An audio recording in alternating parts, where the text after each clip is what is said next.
All right, first we need to add a new class called task. Here we need a single method called execute. This is where we define a template for executing our tasks. So this is where we're going to call our audit trail. Let's declare a private field of type audit trail and initialize it using a constructor. Now let's move the constructor down. Good.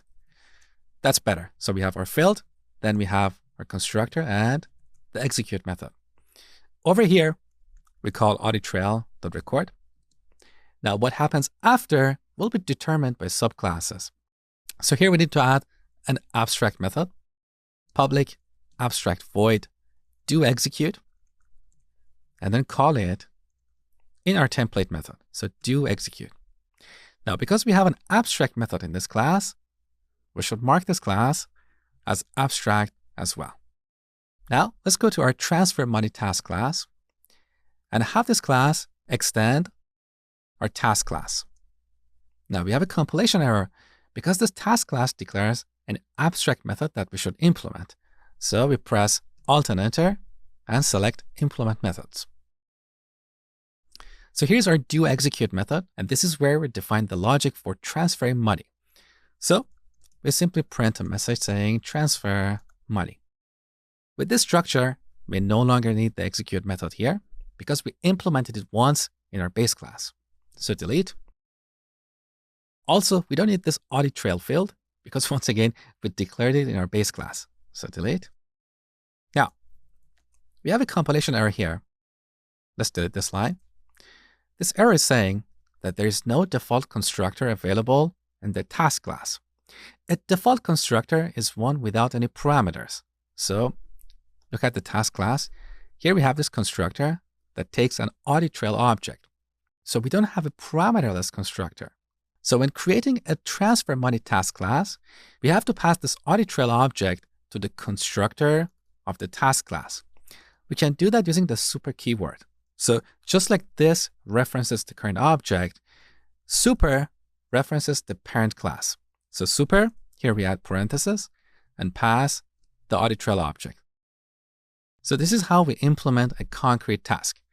Now, if adding this constructor is repetitive work for you, you can solve this problem by adding a default constructor in the task class. Take a look. So we add a default constructor. It doesn't have any parameters. And here we can set the audit trail field to a new instance of the audit trail class. So with this constructor, we have the ability to pass the audit trail object from the outside. That is useful if you want to share an audit trail amongst many different tasks. In this particular implementation, it doesn't really make much of a difference. Having this constructor with this parameter would be useful if we were dealing with an interface.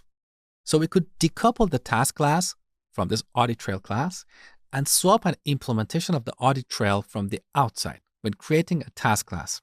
But let's not worry about these aspects at this point. Let's focus on finishing the implementation of the template method pattern. So now that we have a default constructor here, we don't really need this constructor with this audit trail parameter. When we create a new instance of this class, the Java runtime is going to call the default constructor of the task class.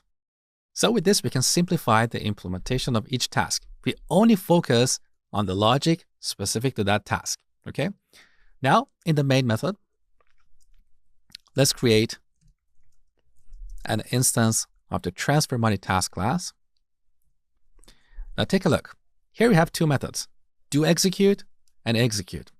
The problem with this implementation is that I can skip recording information in an audit trail by calling this method directly. So if I call this method and run our program, this activity is not going to get recorded in an audit trail. So that is completely against the idea of implementing this execute method as a template for executing tasks. To solve this problem, we should hide this method within this class. So we don't want to use the public keyword here, but what if we use the private keyword? We get a compilation error, illegal combination of modifiers, abstract, and private, because private methods are not inherited by subclasses. So if we declare this as private, we will not be able to override it in our transfer money task class. So this is where we use another access modifier called protected. Protected is similar to the private in the sense that it hides this method within this class, but it makes it visible to the subclasses. So take a look. In this subclass, we can override or change the implementation of this method. Okay. Now we should also change this access modifier to protected. Now back in the main class, we have a compilation error because this method is not accessible outside of our task class. So the only way to execute a task is via the execute method. Now when we call this, first the activity gets recorded in an audit trail, and then the money is transferred. So this is how we implement the template method pattern.